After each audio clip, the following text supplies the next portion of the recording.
RSS आतंकी संगठन है, बताया क्या है। मैं अलग ऐलान कह रहा हूँ, आरएसएस पर पाबंदी लगाई जानी चाहिए, विश्व हिंदू परिषद पे पाबंदी लगाई जानी चाहिए, बजरंग दल पर पाबंदी लगाई जानी चाहिए। अगर हुकूमत को मुल्क में अमन व अमान बरकरार रखना है और मुल्क में तरक्की और खुशहाली का काम करना है तो इन तमाम ऐसे आतंकवादी संगठनों पर पाबंदी आयद होनी चाहिए। नमस्कार, आज की खबर में आपका स्वागत है। मैं हूं आपके साथ शिखा मेहरोत्रा। वक्फ एक्ट 2024 के विरोध में मुस्लिम समुदाय एक सुर में इसका विरोध कर रहा है। राजधानी लखनऊ से लेकर दिल्ली तक मुस्लिम धर्म गुरुओं की बैठकों का दौर चल रहा है। इस बीच लखनऊ में एक प्रेस कॉन्फ्रेंस के दौरान मौलाना तौकीर रजा ने एक ऐसा भड़काऊ बयान दिया जिससे देश में हिंदू मुस्लिम सौहार्द बिगड़ने में देर नहीं लगेगी। इसके साथ ही खुले मंच से मौलाना ने आरएसएस को कुछ ऐसा कह दिया कि मोहन भागवत भड़क उठेंगे। देखिए ये रिपोर्ट। केंद्र की नरेंद्र मोदी सरकार ने बीते संसद सत्र के दौरान वक्फ बिल 2024 लोकसभा में पेश किया। हालांकि विपक्ष ने इस बिल का पुरजोर विरोध किया। आखिरकार ये विधेयक ज्वाइंट पार्लियामेंट कमेटी यानी जेपीसी को भेज दिया गया। अब जेपीसी की बैठक में भी वक्फ बिल पर विरोध जारी है। बीजेपी और विपक्षी सांसदों के बीच संयुक्त संसदीय समिति की बैठक में वक्फ बिल पर गर्मागर्म बहस हुई, पर अभी तक निष्कर्ष कोई भी नहीं निकला।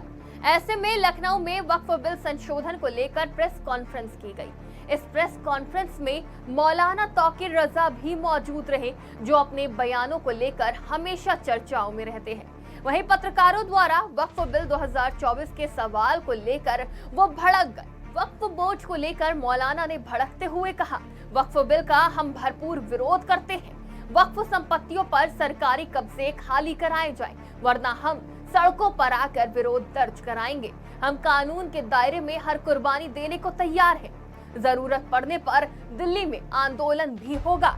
हुकूमत के दबाव में यहाँ की अदालतें काम कर रही हैं। और क्या कुछ कहा मौलाना तौकीर रजा ने, वो भी सुन लीजिए। मैं इस बिल को लाए जाने की ही मुखालफत करता हूँ और अगर वाकई उन्हें हमारे औकाफ से किसी किस्म की कोई हमदर्दी है तो पहले वो अपनी उस हमदर्दी को जाहिर करें। हिंदुस्तान का जो सबसे दुनिया के दौलतमंदों में हिंदुस्तान का एक शख्स, उसने हमारे वक्फ की जमीन पर कब्जा किया हुआ है, इंटीरियर बनी हुई खड़ी है।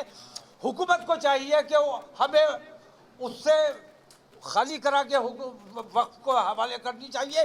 कितनी हमारी जायदादें हुकूमत के कब्जे में है, हुकूमत के दफातर खुले हुए हैं, उन तमाम को पहले खाली करके वक्फ के हवाले किया जाए, तब हम ये समझेंगे कि तुम हमदर्दी से कर रहे हो।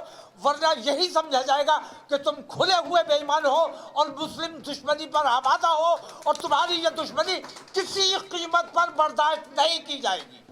सड़कों पर आकर तुम्हारी बातों का जवाब दिया जाएगा। हमारे पास इसके अलावा कोई दूसरा रास्ता नहीं है। हम मीटिंग्स करने के लिए तैयार नहीं है, हम जवाब देंगे सड़कों पर आकर।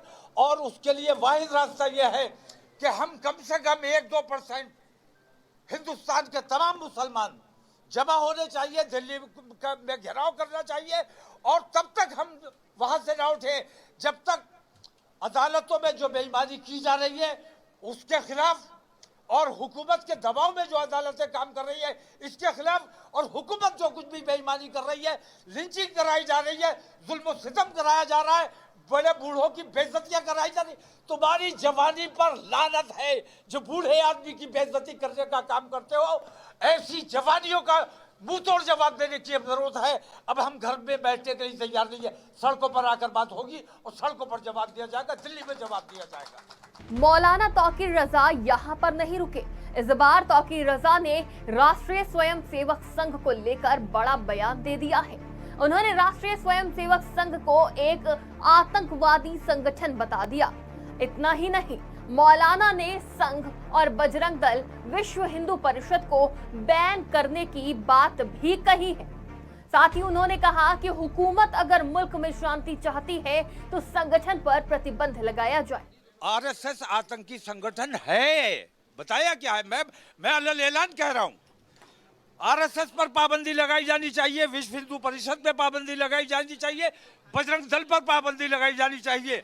अगर हुकूमत को मुल्क में अमन व अमान बरकरार रखना है और मुल्क में तरक्की और खुशहाली का काम करना है तो इन तमाम ऐसे आतंकवादी संगठनों पर पाबंदी आयद होनी चाहिए।